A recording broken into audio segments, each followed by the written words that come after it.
Halo Sobat Retail, ketemu lagi dengan saya Mika di channel Bisnis Retail Community. Channel bahas tentang seputar dunia retail, toko kelontong, dan toko sembako.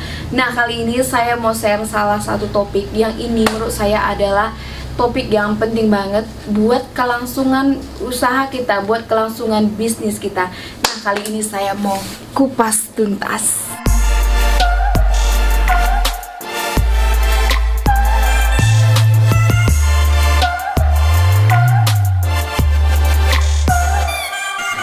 Nah, Sobat Retail semuanya, bahwasanya setiap usaha, padahal ini sudah saat ini sudah pukul jam 11 lewat ya, pukul hampir setengah 12. Tapi saat ini saya sangat semangat sekali. Saya mau buat video di channel YouTube saya ini, saya mau buat rutin. Maka dari itu, sebenarnya ini sudah jam tidur, tapi saya bela-belain untuk para subscriber saya. Thank you, terima kasih buat kalian sudah subscribe channel Bisnis Retail Community. Nah, buat kalian yang belum, jangan lupa di subscribe ya. Nah, kenapa tadi di awal saya bilang ini merupakan topik yang penting banget buat kita untuk kelangsungan usaha kita.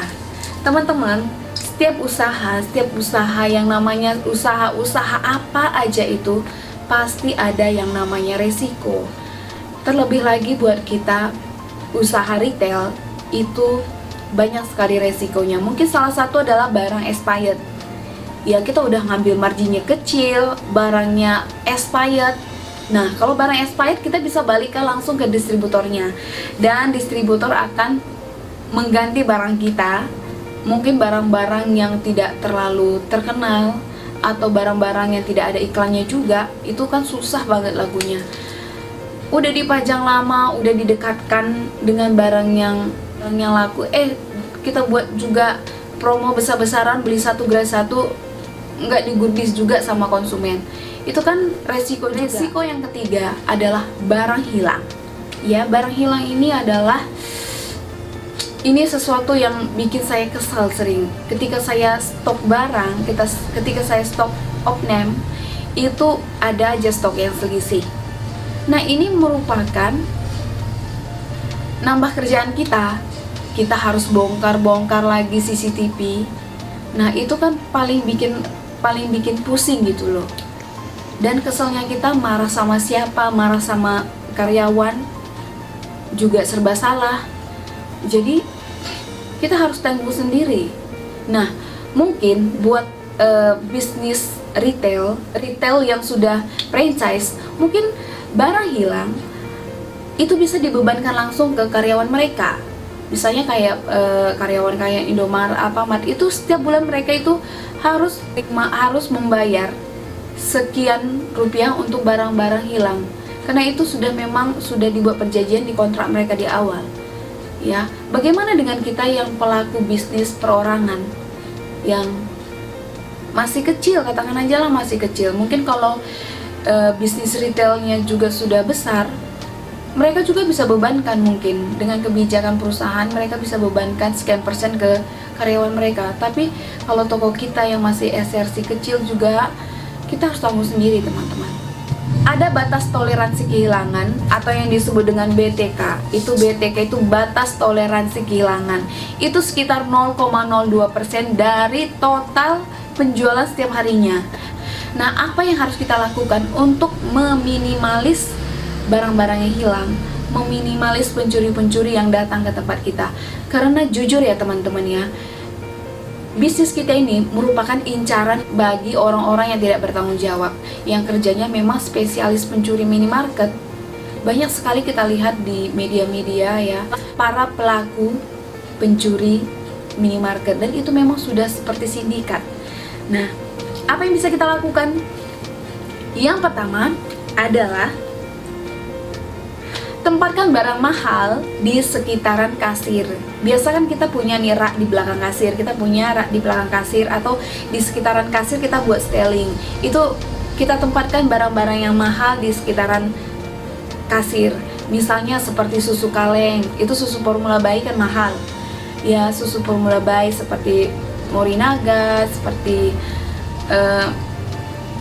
merek-merek lain nah yang mahal itu kita tempatkan di sekitaran kasir, dan kosmetik mahal dan barangnya kecil itu kita tempatkan juga di styling, yang itu tidak semua orang bisa menjangkaunya.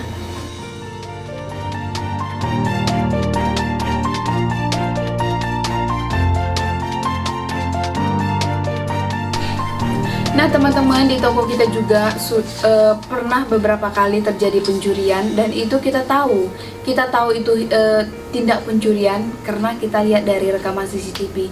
Makanya buat teman-teman sering-sering melihat rekaman CCTV-nya.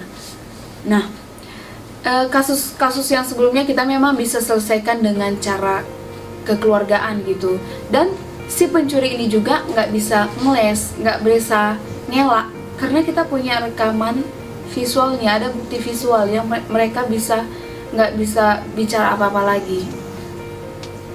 Nah, dengan adanya CCTV di toko, pengunjung juga lebih merasa nyaman. Misalnya mereka memarkirkan sepeda motor mereka di parkiran juga merasa lebih nyaman karena kendaraan mereka diawasi. Dan juga di kasir itu kan saya pasang CCTV, dan pernah kejadian tiba-tiba balik ke toko dan agak sedikit emosi dan curiga gitu ke kita. Katanya dia ketinggalan dompet di toko. Nah kita bilang nggak ada ya, karena pada saat itu juga ada beberapa juga pelanggan, kan kita nggak mungkin langsung cek CCTV gitu.